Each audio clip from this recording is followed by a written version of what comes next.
What we're going to do is learn about trig with an application to physics. When you learn about trig in math class this year, you're going to learn a lot. Okay, I'm literally taking the portions that you need for this class specifically for next chapter, which you aren't going to learn until the end of the math year for your Algebra 2 trig course. So, there's a lot of stuff I'm going to say, trust me, or just believe me if I say stuff like that, for now, that I'm answering because the explanation is much more in depth and would take many periods on its own just to explain it. So I'm going to go over the basic stuff and you need to follow along as I go through it. So you all know right triangles from geometry. And I'm starting with information that you do know. So draw yourself a right triangle. Okay, draw it the way I'm drawing it, please. I'm drawing it specifically like this because this year we're going to be looking at what if an object is launched at an angle. So imagine here's ground level, here's the object being launched at some angle, and it's going to follow a parabola. So we're going to be really looking at this angle right in here. Okay? Now, you've learned about Pythagorean theorem already, which is a squared plus b squared equals c squared, and that also relates to what's called sine, cosine, and tangent. And those are 3 buttons on your calculator you've seen all the time but probably haven't used yet. So let's start by simply labeling things, okay? I'm going to start by calling something an angle theta. There's a symbol, okay, which means theta. Theta. It just means unknown angle. You're going to see it a lot. It's a Greek symbol like delta or alpha, okay, or any of those symbols. And it simply represents angle. It's like, you know how everybody always uses x for an algebraic variable? Whenever you have an angle, or not whenever, but most of the time, you're using theta. You'll hear people say theta, solve for theta. When you hear theta, think angle, think angle. It's no different than the letter A, B, C, D. It's a symbol or a variable. Okay, just take my word on that. You're going to see it a lot. The symbol is written as like a 0 with a horizontal line through it that kind of inclines a little bit. Kind of goes up a little bit like that. Okay, that's how theta is kind of written. Some teachers will write it like this, you'll see, okay, just because they get lazy and whatnot, but it's just simply a horizontal line through a number 0, really. Now, if we know the angle theta and we know one other side, we can determine the other 2 sides. And that's the real beauty of trig when it comes to applying it to physics. So, with Pythagorean theorem, if we remember, we needed to know 2 sides to find the third leg. Always. You need A or B and B to find C, or A and C to find B, etc., etc. Here now, with trig, if we know an angle and we know a side, we can figure out the other 2 remaining sides without even using Pythagorean theorem. So, what I'm going to do first is start labeling things.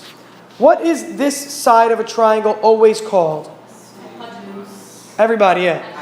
Hypotenuse. Always the side opposite the right angle in a right triangle is called the hypotenuse. We then label 2 other sides with respect to theta.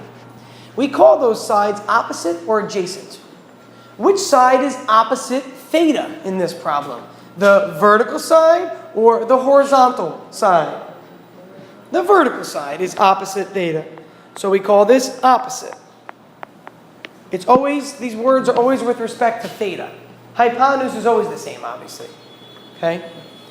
And then finally, the other side is called the adjacent, meaning next to. Like 2 rooms that are adjacent are next to one another. This is next to the symbol theta.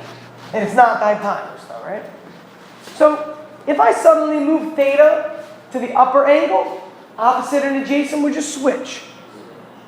Again, if I knew theta and theta was up here, at this upper angle right here, then the opposite and adjacent would switch because this would be opposite theta, which would be up here, and this would now be adjacent to theta up here.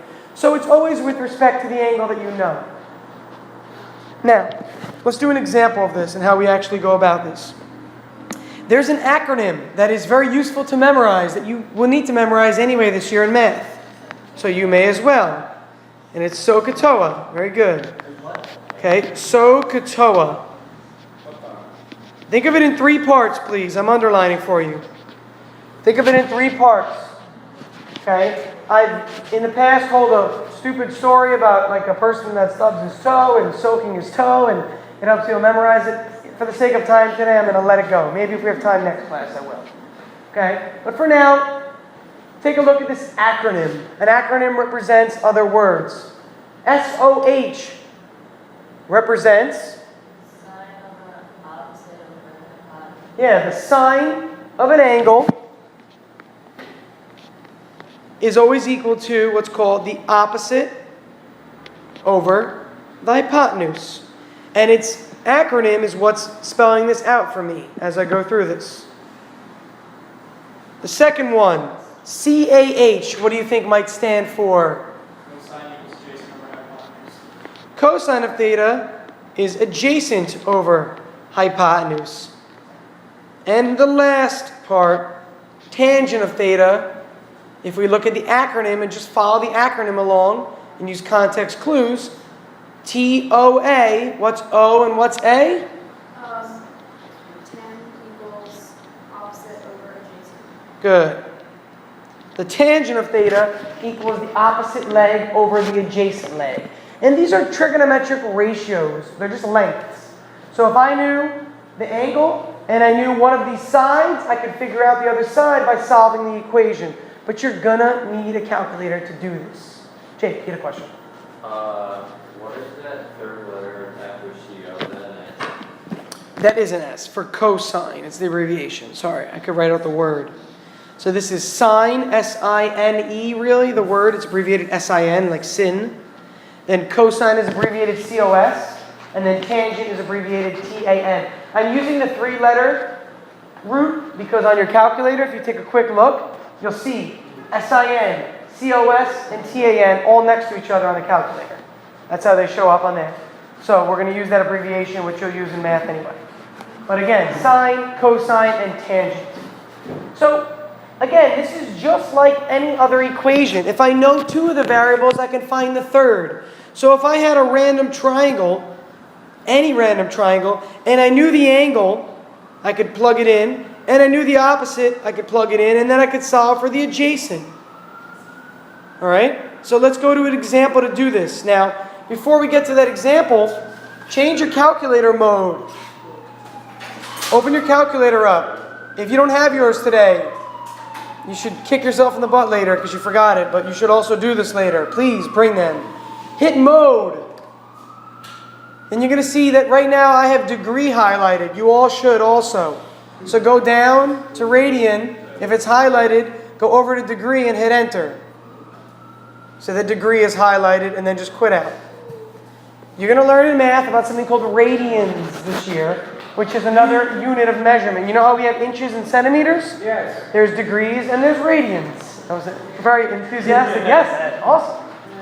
So you have degrees and you also have radians. For the sake of physics, everything will be in degrees. You will not have to use radians. In math, you may look at radians this year. You will look at radians. So you have to know what mode your calculator is on when utilizing it. Okay? Let's go back to the question at hand now.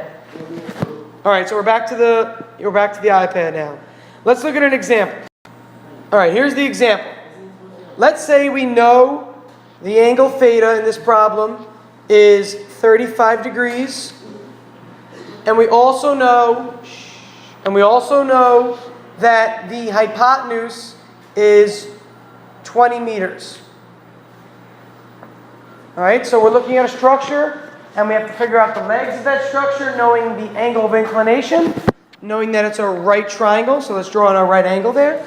And we know that the length of the beam, or the ladder, whatever it may be, maybe it's a ladder up against the wall, the ladder is 20 meters in length. That's a long ladder, it's like 60 feet. Okay? And we're trying to figure out the length of between the wall and where the ladder hits the ground, or from the wall to where the ladder hits the wall, or the legs of the triangle. Now, you would start to think, okay, Pythagorean theorem, but why can't you use Pythagorean theorem? You only have one leg. You need 2 legs to find the third leg of a triangle if you're ever going to use Pythagorean theorem. So we can't do that. So we use trigonometry instead. Let's label these. Let's label this x, and let's label this y. How come I use x and y? Horizontal for x and y for vertical. Okay, just like we've done so far this year. Now, let's say we want to determine what x is. What is x with regards to adjacent, opposite, or hypotenuse? Which one is x in this case? Adjacent. And that's because we have this angle, remember. It's right next to that angle. This is always hypotenuse.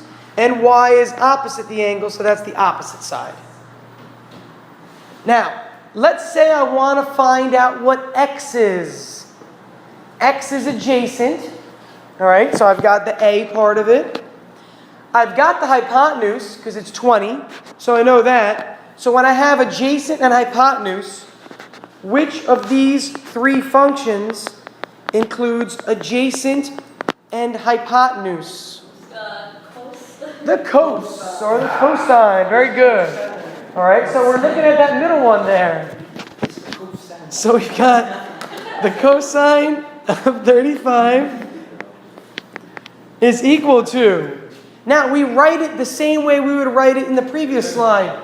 Now, what's the adjacent in this case? Be careful. The angle is 35.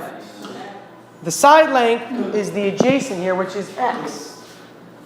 The hypotenuse, which goes in the denominator, is just 20. Again, I'm literally plugging into one of the three ratios, either sine, cosine, or tangent. I chose cosine, or Victoria chose cosine, because we were looking for x, which was adjacent. We had the hypotenuse, which was 20. So we have adjacent and hypotenuse right here, which tells us let's go to cosine. Now, if I'm trying to figure out what x is, how do I get rid of that 20 at the bottom? How do I get rid of that 20 at the bottom there, Jake? Multiply. By? 35. Not the 35, be careful. 20. By the 20. I got to multiply by the 20 because we're currently dividing by the 20. See how those two cancel right there? So, focus, come on. So it turns out that x is just the product of 20 and the cosine of 35. Now, you cannot do these problems in your head. Soon you're going to learn that there are certain angles you will memorize in math class, but 35 is not even one of them. And the cosine of 35 is some decimal. Let's take a look at what it is on our graphing calculator. So I'm back to the computer now. So I take a look at the cosine of 35 just to see it. You could type it all in one line, but I just want you to see what it looks like. 0.81915204443. This is not a number that you're going to memorize. So you need to use your calculator. All right? So let's go back. Let's type in 20 times that, right? So 20 times the cosine of 35 is really what I should have typed in. I was just showing you the cosine of 35. All right, so when I multiply those, since the cosine of 35 is a decimal, it's going to be some number less than 20. And take a look, 16.38. So let's go back to our iPad. X turns out to be 16.38 meters. That's the short leg of the base of the triangle. Why else do I know that it's going to be less than 20? Besides the fact that we're multiplying by that 0.8. Yeah, hypotenuse is always long. It's very good, Paul. And the hypotenuse is 20 in this case. So it's got to be less than 20, the answer you get. If you get an answer for the leg that's more than the hypotenuse, you did not do something right along the way. You made a mistake at some point in time. Yeah. I'm confused how we got the end there. It's 20 times the cosine of what? Of 35. Oh. See that angle? It's always whatever the angle is goes in the cosine or the sine or the tan. Always the angle, okay? All right? Now, that gives us x. And obviously at this point in time, we could use the Pythagorean theorem and find out y. But just to make it more useful, let's use trigonometry again to practice. So if I wanted to find out y, let's take a look. I'm going to point on the diagrams. So I want to find out y, which is the opposite. I've got the hypotenuse. Again, I want the opposite. I've got the hypotenuse. I've also got the adjacent, but I'm going to ignore that. Make me let in for a minute. So I've got hypotenuse and opposite. Which of these three functions should I use for hypotenuse and opposite? Which one has an H and an O in it? Which one of those three, Kira? Sine. There's the opposite, and there's the hypotenuse. So I'm going to use sine. So I write sine of 35 equals opposite over hypotenuse. Mike. I'm just confused on what we're finding now. So we're trying to find out the legs of the triangle. So we first determined x, which was the base. Yeah. That was 16.38 meters by solving for x.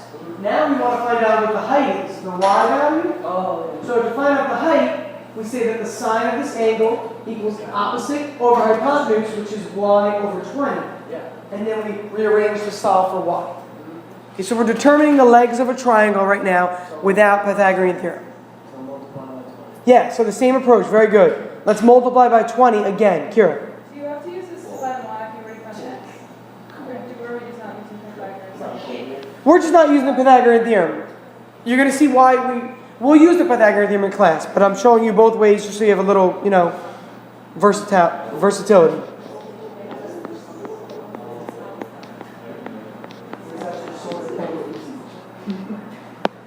So let's multiply 20 times the sine of 35 on our calculator.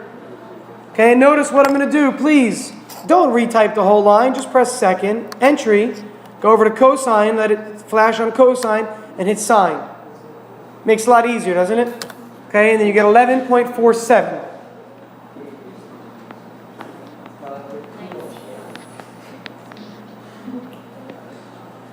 So we've got all three legs of the triangle without ever doing any work as far as Pythagorean theorem is concerned. We were given a hypotenuse and an angle, and from that we were able to determine the other legs of the triangle. Okay, the other legs of the triangle. Now, if you're not given the hypotenuse, maybe you're given the opposite, you have to then rearrange it to find the other two. So let me give you an example that you could work on. Okay, that we can maybe do together once I give you a minute to try. Triangle in this case that had the following.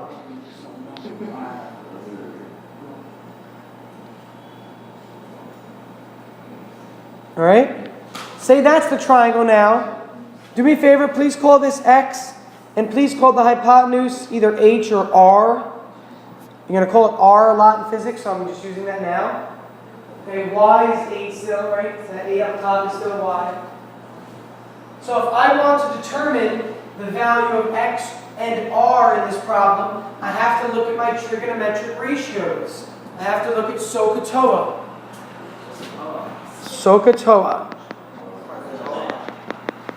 Now, if I take a look at my diagram, let's see, Steph, you want to find x or r first?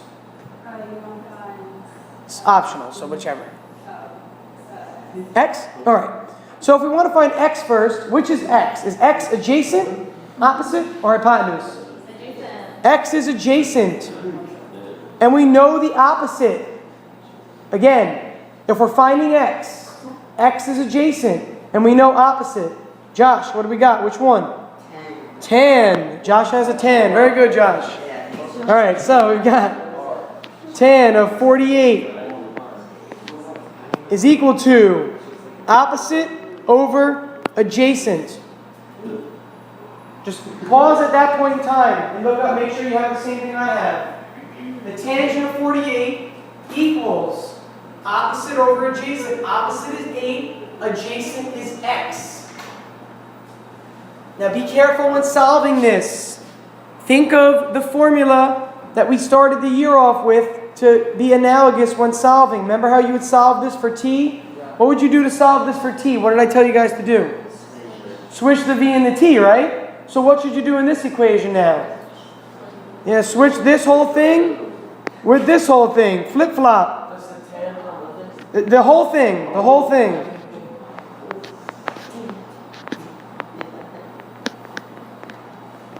Okay, the entire expression always moves with it. So, Mike, if you had like x times y times z instead of tan 48, that whole x, y, z would all move with it. Okay, everything that's there always moves with it. So at this point in time, we've got x. It's 8 over the tangent of 48. So I go to my calculator. So I'm back to the computer now.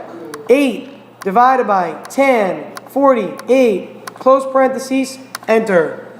And I get 7.2.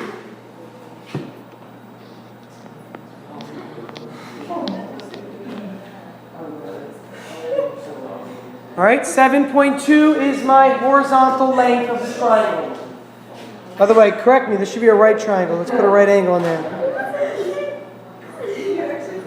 Now, you've got 7.2, you've got 8. If you want to use Pythagorean theorem to check, you can, but let's use trigonometry to find this solution. No.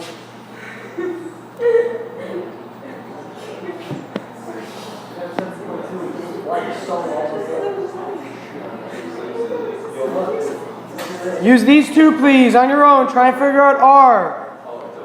Try and figure out R. Do it on your own for a second, then I'll go over it. I'll give you like a minute to do it. Try and figure out R. Please use 8 and R. Don't use the answer you got for X. Use what you have in the beginning every time, just to make it simpler, in case you make a mistake. Remember that question, Miss? Yeah. In case you make a mistake, for this one, I would use the original answer. Just in case. Yeah. It would, that's right. Well, you have opposite, right? You have minus, which function? Sine, right? Use sine, make sure. Use sine for this one.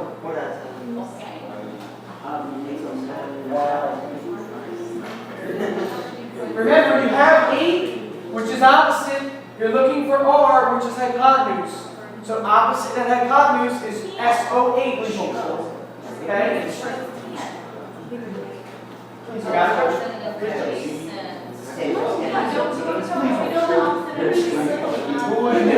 So, you know opposite and adjacent, but that won't give you anything. You're trying to figure out. So once you have this, forget it.